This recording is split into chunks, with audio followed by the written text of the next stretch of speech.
ඔන්න හිම වැටෙනවා අම්මෝ වැලෙන්දම වැටෙනවා හිම.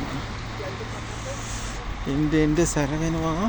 අද නම් මං හිතන්නේ හිට ඇවිද ගන්න පුළුවන් වෙයි දන්නේ නැහැ. එච්චරටම හිම වාහනවල යන්න බෑ. දැන් ලිස්සන්න ගන්නවා. හොඳටම වාහන ඉකල් එකත් යට වෙන්න වෙනවා දැන් හිම කොටු දෙනකොට.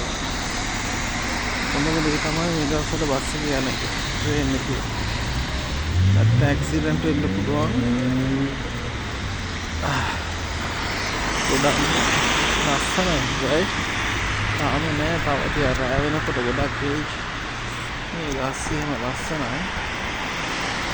සීතල උනත් ආසයි ඉතින් හිම වැටෙනකොට. ඔක්කොම කට්ටිය බලන් ඉන්නේ හිම වැටෙනකන් තමයි.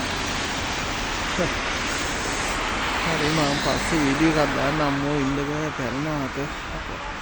හොඳටම සීතලයි.